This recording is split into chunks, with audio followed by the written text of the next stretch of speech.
हम इसमें कुछ नहीं कर सकते, जो प्रभु की इच्छा है। तुम कह रही हो कि मैंने उनकी कोई परीक्षा नहीं ली, तुम कह रही हो कि मैंने जैसे आपने प्रणाम किया वैसे मैंने उनको प्रणाम किया, है ना। तुम कह रही हो कि मुझसे कोई गलती नहीं हुई है, इसलिए मैंने न कोई परीक्षा ली और जैसे आपने प्रणाम किया वैसे प्रणाम किया है। तो भोले बाबा मन में विचार करने लगे कि करी प्रतिज्ञा और शंकर माई। उसी समय भोले बाबा ने प्रतिज्ञा कर ली कि करी प्रतिज्ञा शंकर माई कि जातन भेंट सती अगुनाई। जातन भेंट सती अगुनाई। जातन भेंट।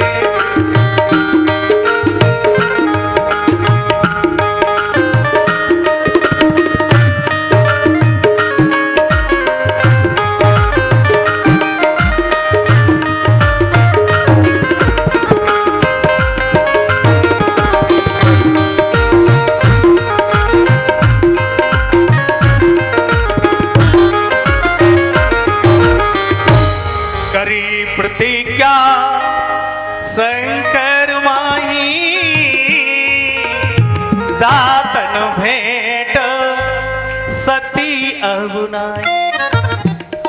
प्रतिज्ञा हुई, आकाशवाणी हुई, और जब इस प्रतिज्ञा की आकाशवाणी हुई तो सती शंकर जी से पूछने लगी कि हे महाराज, हे भोले बाबा, हे मेरे प्राणेश्वर, आपने कौन सी प्रतिज्ञा की है? आपने कौन सी प्रतिज्ञा की है? आपने कौन सा प्रण किया है?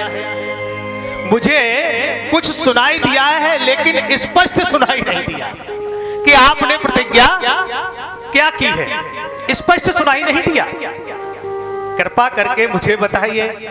शंकर जी ने कहा, अब हम तुम्हें बताएं क्या, और बताने से फायदा भी क्या है?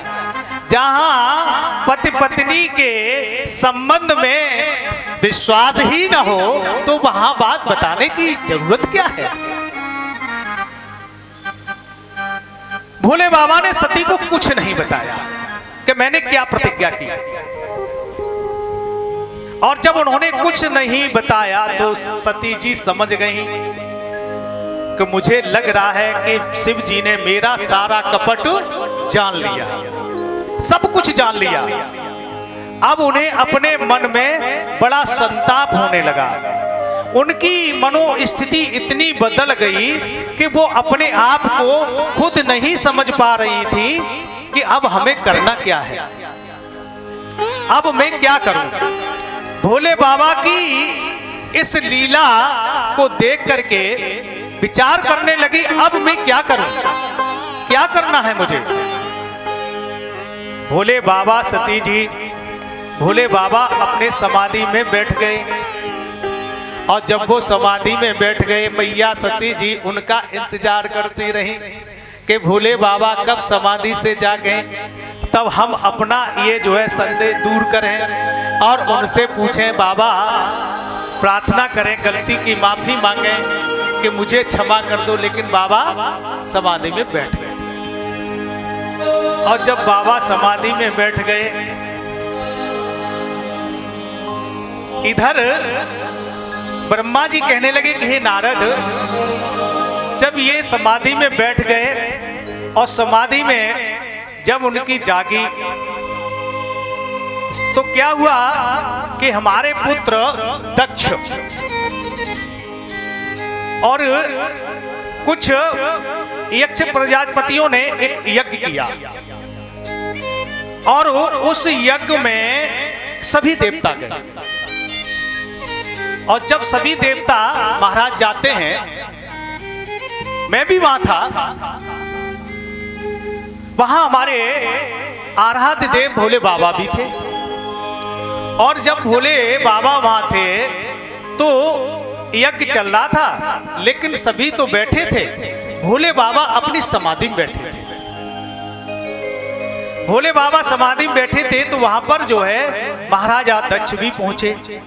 और जब दक्ष सभी प्रजापतियों के जो है राजा थे, तो जैसे ही राजा को देखा तो सभी लोग खड़े हो गए और खड़े होकर के सभी ने राजा को प्रणाम किया। लेकिन भोले बाबा तो अपनी जो है भस्म रमाए हुए आनंद से बैठे हुए थे और हरि का ध्यान कर रहे थे, है ना। उनकी जो है समाधि नहीं टूटी, सभी ने प्रणाम किया और भोले बाबा ने दक्ष को प्रणाम नहीं किया। और जब उन्होंने दक्ष को प्रणाम नहीं किया तो जो है उन्हें क्रोध आ गया। उन्हें क्रोध आया और क्रोध आकर के मन में विचार करने लगे कि ये कैसा शंभू है, ये कैसा मेरा दामाद है, जिस दामाद को ये नहीं पता कौन बड़ा कौन छोटा, कौन आया कौन गया, और मेरा कोई आदर कोई सत्कार नहीं, ना राम नमस्कार प्रणाम कुछ नहीं। हमेशा जो है भांग धतूरा इत्यादि खा करके भस्म लगा करके बैठा ही रहता है, किसी बात की कोई परवाह नहीं, कौन आया कौन चला गया। ऐसा कह करके जब कह ही रहे थे तो धीरे धीरे धीरे धीरे ये कह रहे थे कि ये पाखंडी है, ये ढोंगी है, यानी अनाप शनाप उल्टा सीधा जो है भोले बाबा को कहने लगे। वहां पर भोले बाबा के गढ़ भी थे, नंदी इत्यादि बैठे थे। ये बात जो है भाई, अगर कोई किसी के आराध्य की बुराई करे तो किसी को सहन नहीं होगी। अगर कोई किसी के गुरु की बुराई करे तो उसे अपने गुरु की बुराई जो है सहन नहीं होगी। ऐसे ही भोले बाबा की जब उन्होंने बुराई की तो गणों को सहन नहीं हुई, उनको अच्छा नहीं लगा, बहुत बुरा लगा।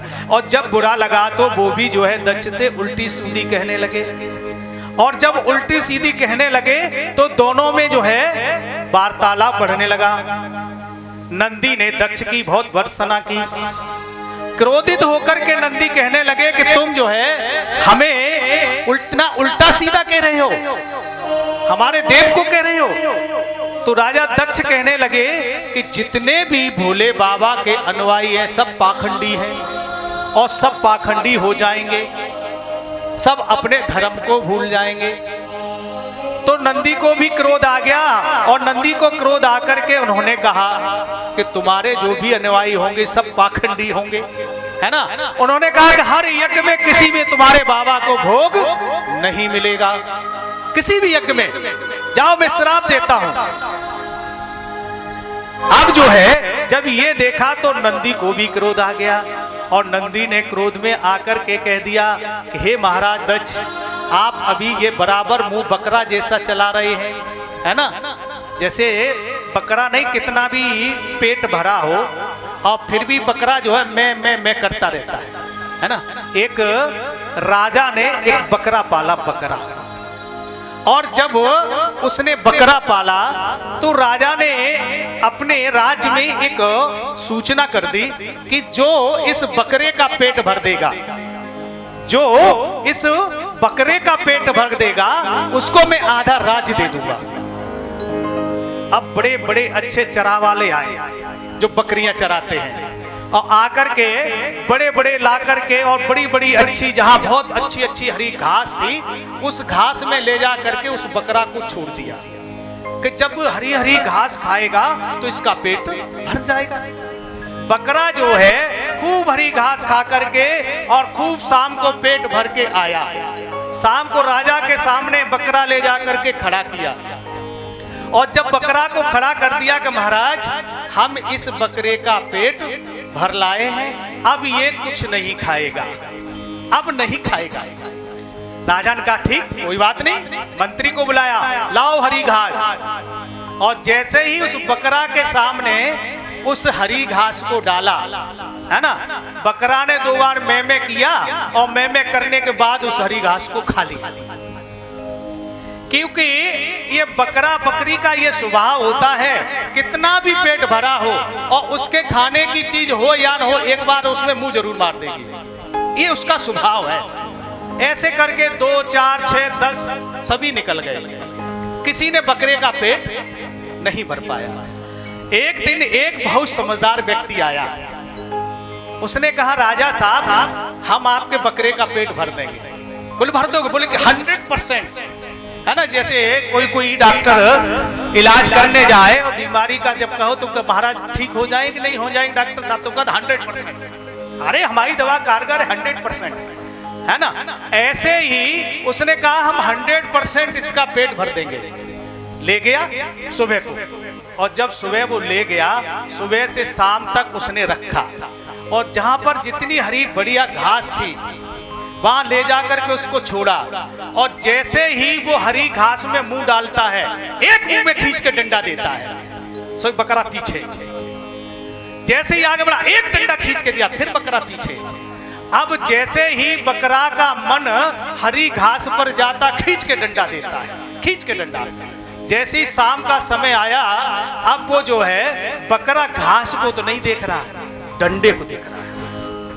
अब वो डंडा कर रहा है, वो डंडे को देख रहा है कि अगर हमने हरी घास खाई तो ये डंडा अभी पड़ेगा, ये डंडा अभी मेरे सर पर मेरे पड़ने वाला है।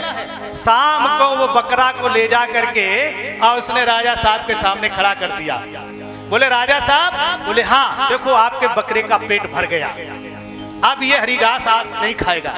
बोले नहीं, कैसे पेट भर गया? इसकी कोखें तो सब पिचकी हुई है, आप कह रहे पेट भर गया। बोले महाराज इसका पेट भर गया, और इसका ऐसा पेट भरा है आजीवन पेट भरा रहेगा।